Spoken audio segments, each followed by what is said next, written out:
All right. I haven't done a video in a minute. I hope everyone is good. I hope everyone is good. I hope everyone is doing great. So it's Monday. It's the 25th of March, 2024, and I wanna do a review of some of the trades that I took last week, and the first one I'm gonna go through is GBPJPY. As you can see here, that I had my entry here, my stop loss right above this swing right here, a few pips right above this swing, and the market moved in. Actually, the market then began to be bearish, and that is where I took my profit right there, as you can see, right? Another one that I'm gonna go through is one that actually what is that? It's CADJPY. Give me a minute, let me just look for it. Give me a minute, give me a minute, give me a minute, give me a minute.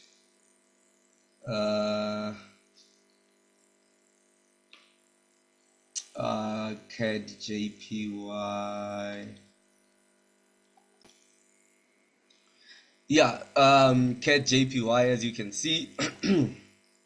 I had a couple of trades here, got stopped somewhere around there.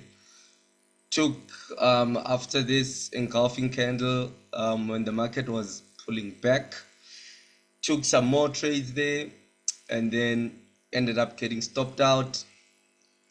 Then the following day, I then took sell trades here, as you can see, sell trades here.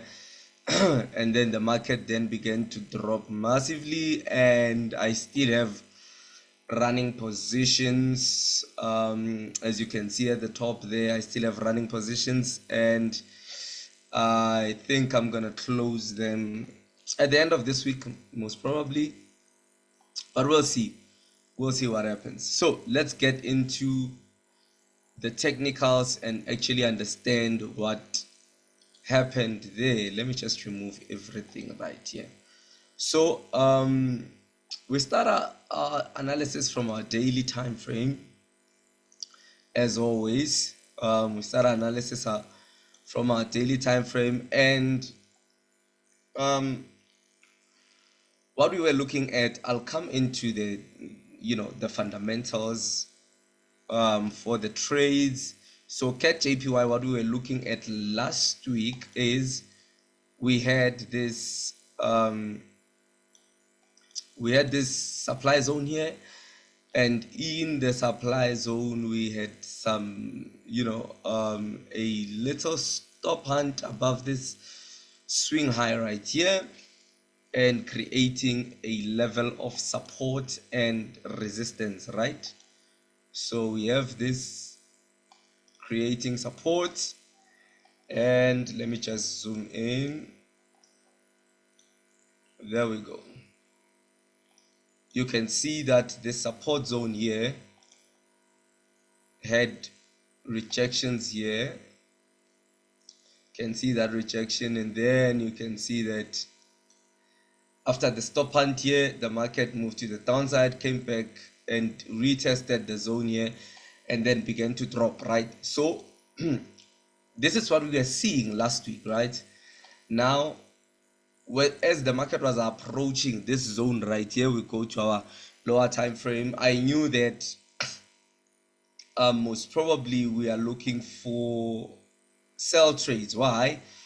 Because the Bank of Canada is one of the central banks that are looking to cut interest rates this year, and the Bank of Japan is actually they actually hiked interest rates last week. So we didn't know, as the market was approaching this zone, we didn't know that they had actually hiked interest rates, right? So as we were waiting for the interest rate decision, I knew that this zone was a zone that I'm interested in taking trades in.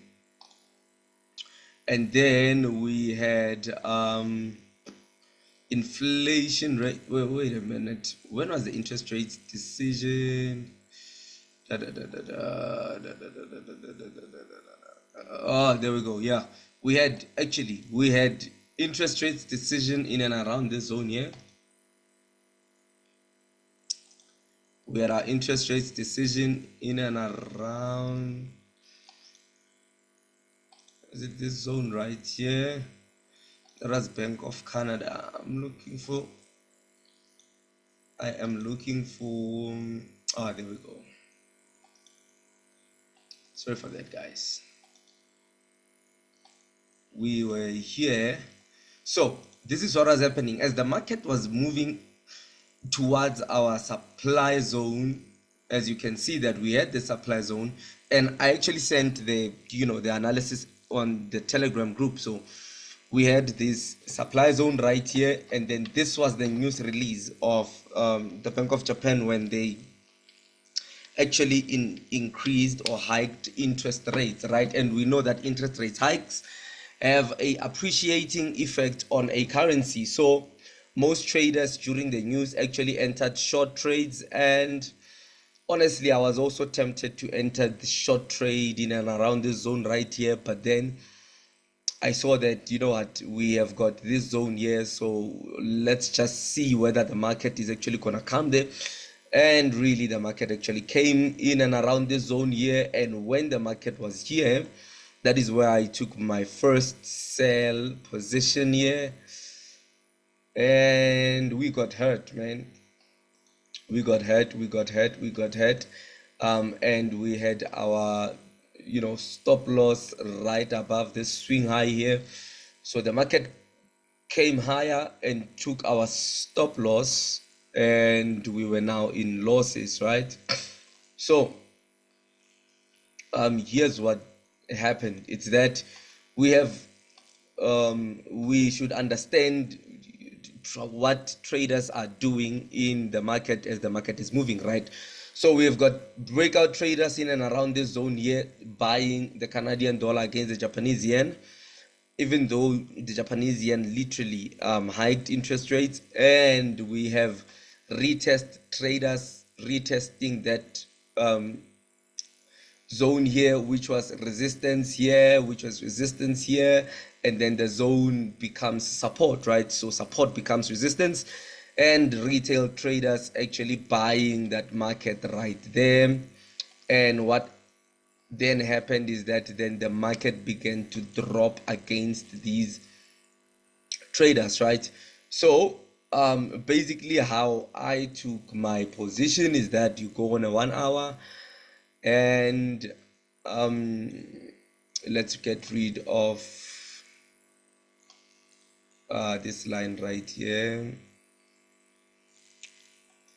Let's get rid of this one right here. Cool. So when the market then broke out right here, I thought to myself, aha, this is a liquidity hunt, right? And then as the market then moved 22 pips below, it was actually confirmed for me that this is actually a liquidity hunt, because the market breaks out here convincing buyers to come in, and then market pulls back convincing more buyers to actually come in, expecting the market to move up to the upside. And then as the market was pulling back there, that is when I took my trades. And I think another trade we took right after this candle right here. So this was my buy zone here. This zone right here, let me just highlight it. This zone right here was our buy zone, and then our sell zone. Sorry about that. This zone here was our sell zone, and as we can see that the market then began to retest again, and then the market began to drop. I am still in this trade, and then took our entries in and around this zone here. I think another trade we took somewhere in the middle of this candle, and our 1:3 risk to reward has been actually hit. And as you saw on the screenshot right there, we had some of our trades here, and I closed some positions last week. So I think I closed in and around this zone right there, as you saw on the screenshot right there. So I'm still holding some positions here, but why this trade, right? This is what we had. We had interest rates. The Bank of Japan actually hiked interest rates from minus 0.1 to 0, and we know that has a appreciating effect on a certain currency. And then we had inflation rate for Canada. Inflation actually was 2.9, expected to come in at 3.1, actually came at 2.8, and we know that it actually came in lower than expected. And we know that as inflation goes lower, then it means that interest rate cuts are coming sooner, right? So I knew that eventually the Canadian dollar has to depreciate against the Japanese yen. It might take a bit of time. It might take, because for me, this move to the upside was just liquidity hunting. It was just convincing traders that actually CAD is actually appreciating against the yen, right? So what else did we have? Inflation release for not balance of trade, inflation for the Japanese yen. And when this was released, I was already in the trade, and we saw inflation actually going higher. If inflation goes higher, it means interest rate hikes are actually more interest rate hikes are actually expected to come in. So I knew that inflation is lower for the CAD, inflation is high for the yen. The yen has hiked interest rates.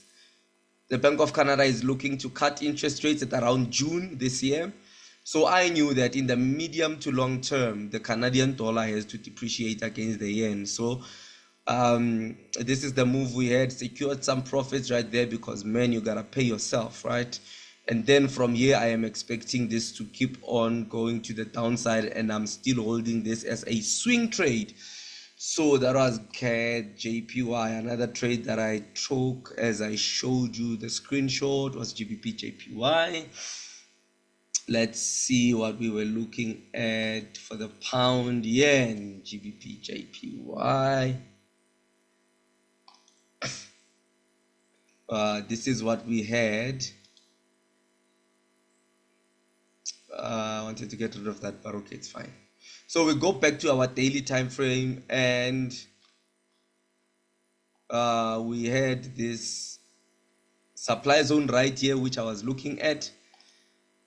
I was waiting for buy opportunities and confirmation candles in and around this zone here, because last week this is where the market was. Actually, let me just remove everything, but just see, this is the entry, right? This was our entry. Let me just remove all the. So we had a supply zone here.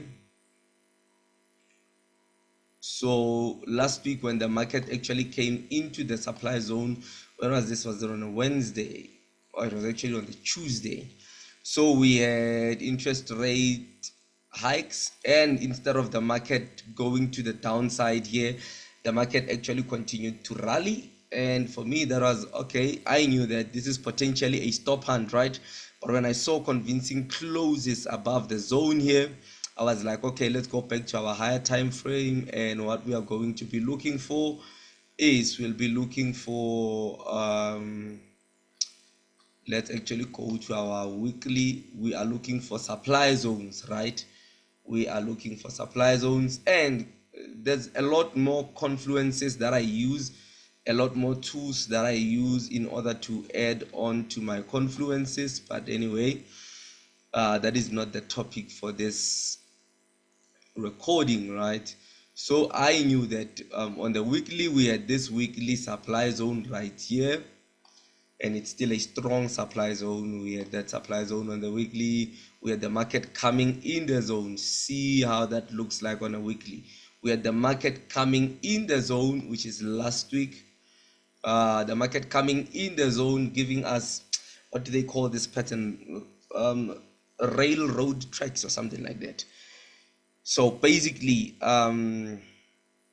if you understand what these look like, especially on the 2-day time frame, like a hammer, right? Because the market went to the upside and then closed in and around the zone of the open of the previous candle.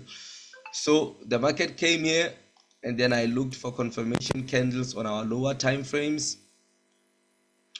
As you can see here, we have got this engulfing candle, we have got this hammer right here. So these were my confirmation candles to the downside.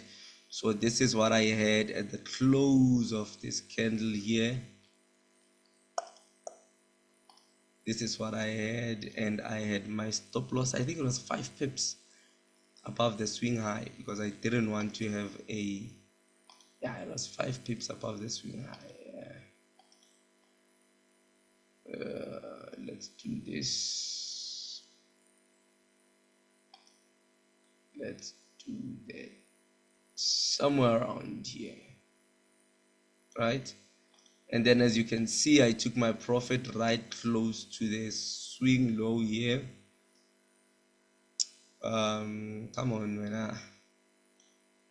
So in and around that zone there, yeah, that is where I closed my trades. And unfortunately with GBPJPY, I closed all my trades because my 1:3 risk to reward was actually hit, and I actually was tired, so the target was hit, and then but eventually I'm still expecting the market to go to the downside. So we had these confirmation candles here going to the downside. I knew that the move above this swing high was actually liquidity hunting, and it actually went higher than I expected. Most cases liquidity hunting could be like almost 40 pips, but this actually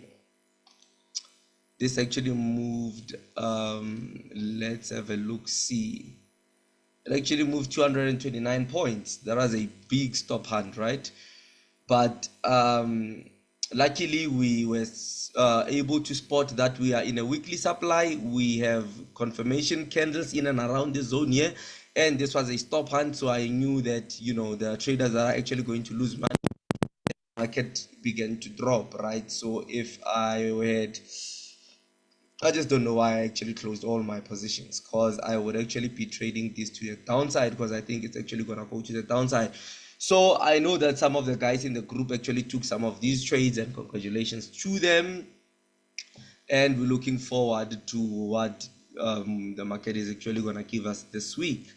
So those were the trades that I took last week, and those are my reasons of taking these trades. If you've got any question, just set me up on the comments under this video, and till next time, ciao.